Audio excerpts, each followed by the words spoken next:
వారిని చూస్తే ఎవరైనా అయ్యో పాపమని జాలిపడతారు. ఎందుకిలా వీరిని పుట్టించావా దేవుడా అని ఆవేదన చెందుతారు. అలాంటిది వీరిపై గత ప్రభుత్వంలోని కొందరు కక్ష కట్టారు. తమ పంతం నెగ్గించుకున్నారు. చీమకైనా హాని తలపెట్టని అభాగ్యులపై ప్రతాపం చూపించారు. అమ్మలా ఆదరించే వారి స్కూల్ స్థలాన్ని కబళించాలని చూశారు. పాపం ఆ పిచ్చి పిల్లల్ని తరిమేసి అదే చోట పిచ్చి మొక్కలు పెరగడానికే ఇష్టపడ్డారు. ఆశ్రయం ఇచ్చిన స్థలాన్ని ఎందుకు పనికిరాకుండా చేశారు. ఇప్పుడు ప్రభుత్వం మారింది. అభాగ్యులకు మళ్ళీ ఆశలు చిగురిస్తున్నాయి. ఇదేదో సినిమా కథ అనుకుంటున్నారా? కాదు, విశాఖలో జరిగిన ఒక యథార్థ సంఘటన.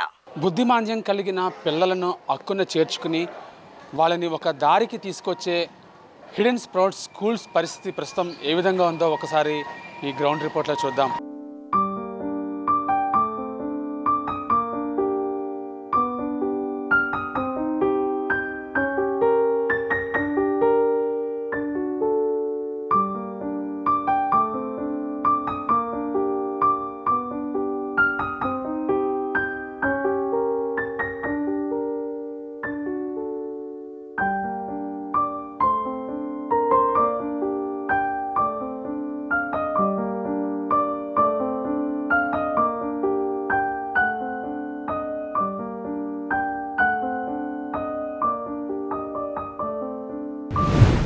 మర్మం, మోసం, ద్వేషం, పగ, ప్రతీకారాలతో నిండిన ఈ మాయా ప్రపంచంలో ఏ కల్మషం అంటని స్వాతిముత్యాలు వీళ్ళు.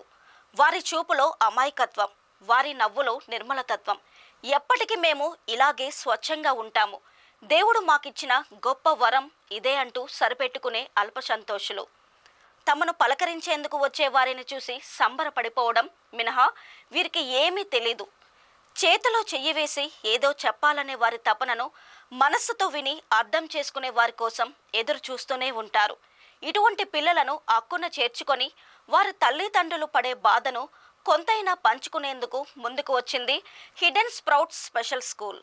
విశాఖలోని ఉషోదయ జంక్షన్కు సమీపంలో 200 మందికి పైగా చిన్నారులకు వివిధ అంశాల్లో శిక్షణ పొందుతూ ఉండేవారు. వీరిని తీర్చిదిద్దేందుకు 30 మంది సిబ్బంది ఉన్నారు. వీరిని ప్రధాన స్రవంతిలోకి తీసుకురావాలన్నది స్కూల్ నిర్వాహకుడు శ్రీనివాస్, అతని అధ్యాపక బృందం తపన. కానీ వారి ప్రయత్నాన్ని నీరుగారుస్తూ ప్రభుత్వమే అడ్డుపడ్డం ఆశ్చర్యానికి గురిచేసింది. వైసీపీ అధికారంలో ఉన్న రోజులవి. నగరంలో స్థలాలు కనిపిస్తే చాలు సొంతం చేసుకోవాలనే నీచమైన ఆలోచనలతో దేనికైనా తెగించే దుర్మార్గం వారిది. అదే క్రమంలో కొంతమంది వైసీపీ నాయకులు వీరి పాఠశాలను కబళించారు. జీవీఎంసీకి చెందిన స్థలంలో వీరి స్కూల్ ఉందని, తమ అవసరాలకు వినియోగించుకునేందుకు ఖాళీ చేయించాలని ఏమాత్రం దయ లేకుండా రెచ్చిపోయారు. పోలీసుల సాయంతో వచ్చి మరీ స్కూల్ నిర్వాహకులని బెదిరించి స్కూల్ పైకప్పులను తొలగించారు.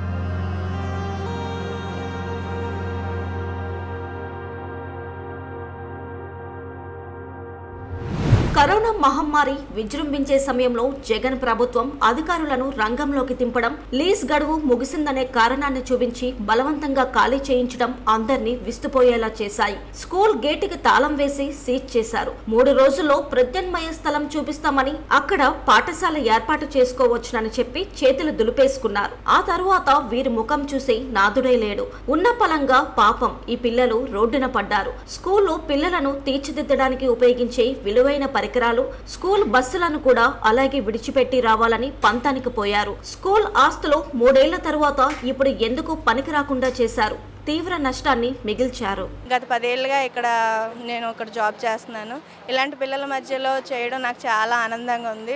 మొదట్లో నేను జాయిన్ అయినప్పుడైతే చాలా విశాలమైన వాతావరణంలోని ఆహ్లాదకరంగా చెట్లు చాలా ఆనందంగా ఉండేది.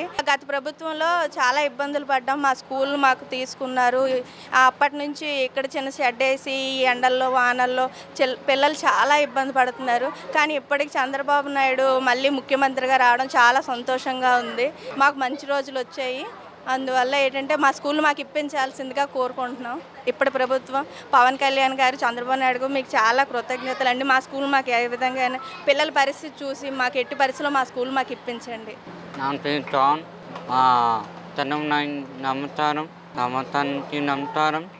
ఈరోజు మీ టూర్లో చాలా మంది ఉన్నారు. చాలా బాధపడుతున్నాం. మీ అన్నంటి నేర్చించి మా టూర్ను మాకు ఇప్పించండి. దయచేసి చంద్రబాబు ఉన్నాయంటే రిక్వెస్ట్ చేస్తున్నాం. ఎంతమంది ఎందరో రంతులు వచ్చారు. వారికి ఎన్ని ఉన్నాయని నమ్మకం పెట్టినా వారికి దానం లేదు. మా టూర్ త్వరలో ఇప్పించండి. మేము తత్తపడి వచ్చాం. ఆనాటి సంఘటన చూసిన ఎవరికైనా కంచె చేను మేయడం అంటే ఇదేనా అని తెలుసుకొని నివ్వెరపోయారు. ఖాళీ చేయించిన పాఠశాల ప్రదేశం చెట్లు చేమలతో ఎందుకు పనికిరాకుండా పోయింది. పాపం ఆ పిచ్చి పిల్లలు మాత్రం ఇరుకైన వీధిలో షెడ్ల కింద గత్యంతరం లేని పరిస్థితుల్లో గత 3 ఏళ్లుగా స్కూలుకు వెళుతూనే ఉన్నారు.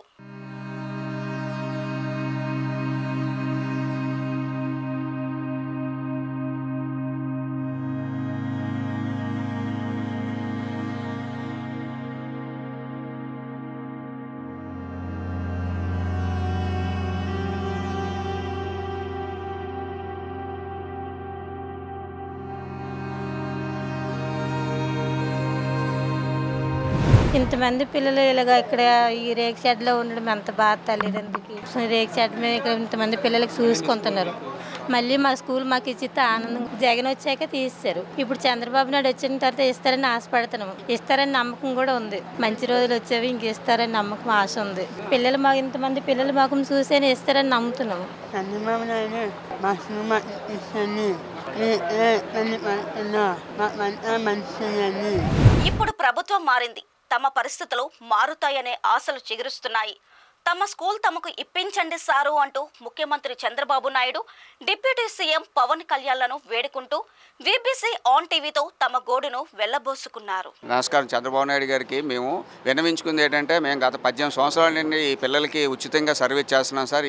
ఇది మీరు కూడా సిఎస్ గారికి లెటర్ రాయడం జరిగింది. అప్పుడు ఇన్సిడెంట్ జరిగిన సమయంలో ఇప్పుడు వరకు కూడా మేము రోడ్డు మీదే పడి ఉన్నాం సార్. మరి మీ గవర్నమెంట్ వచ్చింది కాబట్టి త్వరితగతిన మీరు మాకు చేస్తారని పిల్లలందరూ కూడా చాలా ఆనందం వ్యక్తం చేస్తున్నారు. గవర్నమెంట్ వచ్చిన వెంటనే చంద్రబాబు నాయుడు గారు వచ్చారు, మన స్కూల్ మనకు వచ్చేస్తుందని అడుగుతున్నాం కూడా. పిల్లలు వాళ్ళు ఆభావాలు ఎక్స్పెక్ట్ చేస్తున్నారు. తల్లిదండ్రులు కూడా చాలా ఆనందపడుతున్నారు. దయచేసి మీరు త్వరితగతిన మా స్కూల్ మాకు ఇప్పించవలసిందిగా కోరుచున్నాం. సమున్నత లక్ష్యంతో ఏర్పాటు చేసిన స్కూలుపై గత ప్రభుత్వం కక్ష సాధింపునకు పోవడంపై అప్పట్లో ప్రజలు ఎంతో ఆవేదనకు గురయ్యారు. కానీ బయటకు వచ్చి పోరాడలేని పరిస్థితి. నిరంకుశ పాలన అంటే ఇలాగే ఉంటుందనుకున్నారు తప్పితే ఎవరు ఎదురొడ్డి నిలబడలేకపోయారు.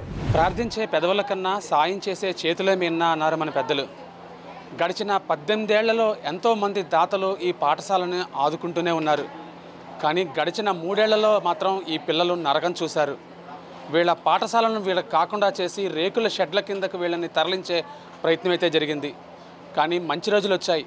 తమకు ఇంకా ముందు మంచే జరుగుతుందనే ఒక ఆశ అయితే వీళ్ళలో కనిపిస్తోంది. వీడియో జర్నలిస్ట్ కృష్ణతో Murthy, VBC on TV, Visakhapatnam.